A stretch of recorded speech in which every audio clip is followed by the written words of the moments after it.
नमस्कार साथियों, आज आपके बीच में आपके हक अधिकार का निजीकरण किया जा रहा है। उन 3 मुद्दों को आपके बीच में लेकर आया हूं। हालांकि 2 मुद्दे हैं वो इतना महत्वपूर्ण हैं, अगर उनका आपने समर्थन नहीं किया या फिर उनका विरोध नहीं किया तो आने वाली पीढ़ियों के लिए आप बहुत बड़ा खो दोगे। मैं इसलिए कह रहा हूं क्योंकि आज के टाइम के अंदर मैं वो जो 3 मुद्दे हैं उनकी बातचीत करने वाला हूं, शिक्षा और स्वास्थ्य और सड़क। यानी जो सबसे पहले मैं स्वास्थ्य की बात करने वाला हूं। जिस तरीके से अपने क्षेत्र के अंदर जो अस्पतालों की या हॉस्पिटलों की या अपने ग्रामीण क्षेत्र के जो निजी और छोटे हॉस्पिटल हैं उनके हालात या तस्वीरें देखा जाए तो अमूमन काफी टाइम से वो बंद पड़े हैं।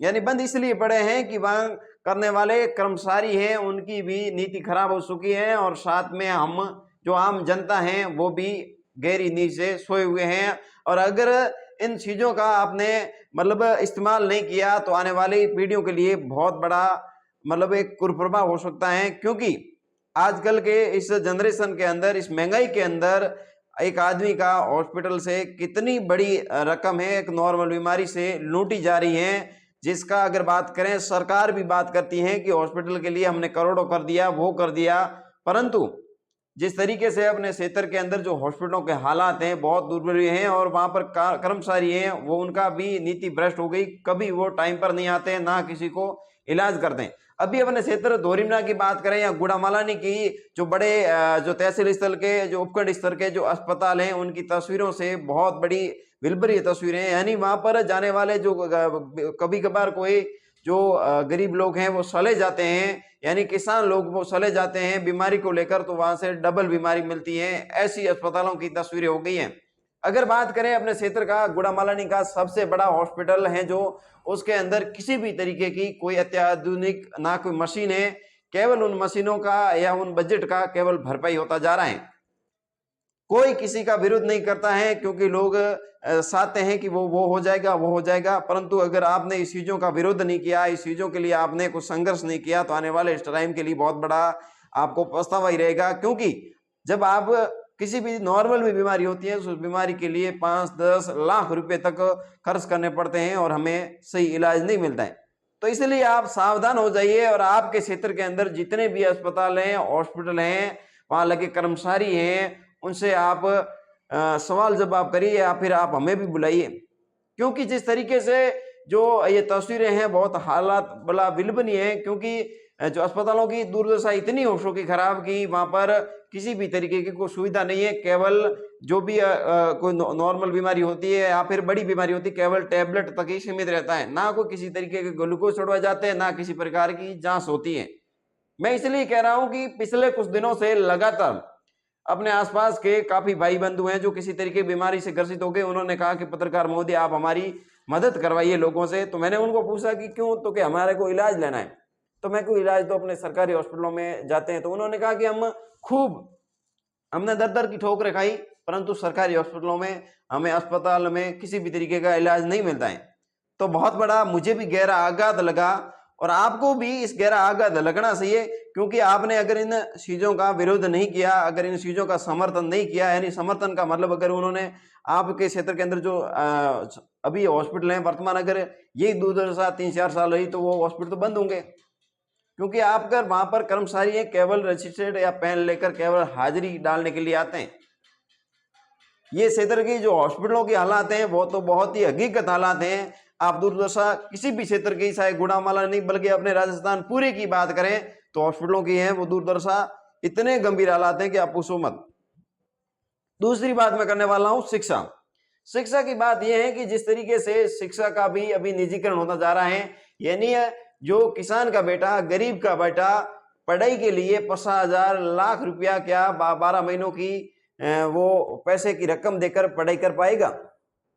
क्या शिक्षा के लिए भी इतनी बड़ी रकम कर पाएगा? जिस तरीके से अपने आसपास के जो निजी स्कूल हैं वो लगातार कितने बड़े लेवल पर बढ़ते जा रहे हैं, परंतु जो गवर्नमेंट स्कूल हैं वहां पर जो अगर परसेंटेज की बात करें या फिर बच्चों की जो आवक, जहां पर बच्चे हमेशा के लिए घटते जा रहे हैं, तो बहुत बड़ा दुर्लभ विचार है। इसका मुख्य अगर वजह देखा जाए तो आप और हम खुद हैं। सहायक कर्मचारी हैं तो कर्मचारी भी अपने पास में, उसके पास में पैसा है, तो वो कर्मचारी, आज किसी भी कर्मचारी का बच्चा गवर्नमेंट स्कूल में नहीं पढ़ता है क्योंकि उसके पास पैसा है। और आजकल के हर कोई लोग चाहता है कि हमारा बच्चा प्राइवेट में पढ़ने जाए, तो प्राइवेट में पढ़ने वाले वहां पर बीए या 12वीं वाले लड़के पढ़ाते हैं। वहां पर कोई 50 या लाख हजार या जो मेहनत करने वाले शिक्षक नहीं है। हालांकि मैं किसी शिक्षक का पर्सनल मेरा कोई ताल्लुकात नहीं है, क्योंकि बड़े ऐसे कई शिक्षक हैं जो चाहते हैं कि बच्चों का भले और ऐसा कोई व्यक्ति नहीं है, परंतु काफी शिक्षकों को के प्रति ऐसे जो भ्रष्ट हैं, जिनकी बुद्धि भ्रष्ट हो गई है, वो लोग ही ऐसा करते हैं। तो इसके लिए आपको जागरूक होना पड़ेगा। अमूमन हमने देखा इस महीने के अंदर, हमने जब हमारा जागरूकता अभियान चलाया तो उसके अंदर हमने देखा तो मास्टर जी हैं 11 बजे स्कूल में आते हैं और प्रार्थना कुछ मामला नहीं, आते हैं ऑफिस में बैठे रहते हैं, ना स्कूलों को पढ़ाते हैं। बच्चों को पूछा जाता है कि अपना राजस्थान का मुख्यमंत्री कौन है, वो भी बच्चों को मालूम नहीं है। तो अपनी क्षेत्र के अंदर जो शिक्षा की जो अर्थव्यवस्था है इस प्रकार की डाउन होनी जा रही है। शिक्षा के प्रति अगर हमने इन चीजों के ऊपर ध्यान नहीं दिया तो आने वाले के लिए बहुत बड़ा दुष्प्रभाव हो सकता है। दुष्प्रभाव मतलब ये है कि लाखों रुपए अपने पास होंगे नहीं और हम अपने बच्चों को शिक्षा दे नहीं पाएंगे और आने वाले टाइम के अंदर हम 100 दशक पीढ़ियों के पीछे और चले जाएंगे। इसके लिए आपसे मेरी अपील है कि आपसे लोग हैं जो आपके क्षेत्र के अंदर जो शिक्षक हैं या स्कूल है, आप उसका विजिट करें, सहयोग करें, संदा करें, समर्थन करें, तभी आप अच्छा समर्थन कर पाएंगे। हालांकि अपने क्षेत्र के अंदर गुड़ामलानी के अंदर काफी ऐसे विद्यालय हैं, अमूमन देखा जाए तो मैं 1-2 विद्यालयों का नाम लेना पाऊंगा।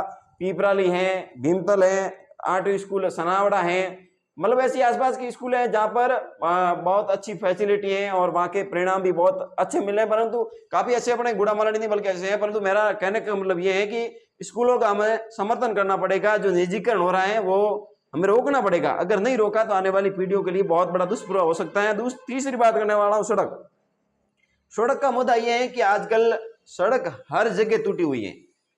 हर कोई हमें वीडियो बना के भेज रहा है कि पत्रकार महोदय आप हमारी आवाज बताइए, आप हमारी आवाज भेजिए। तो हम आवाज आपका रोजाना हम कितना वीडियो डालें।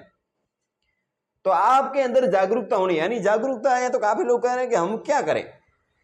हाँ, सड़क वाला मुद्दा तो आपसे कोई नेता लोग आपकी बात सुनते नहीं है, क्योंकि वो तो मंत्री है, मंत्री होने के बाद में वो तो अपने कार्यालय पर चले जाएंगे, हाँ काम कर देंगे, वो बात अलग। परंतु आपके हाथों के अंदर जो अभी हॉस्पिटल और ये स्कूल वाला मुद्दा है, अगर आपने इस अपने हाथों से निकाल दिया तो आने वाले बच्चों के लिए बहुत बड़ा दुष्प्रभाव हो सकता है।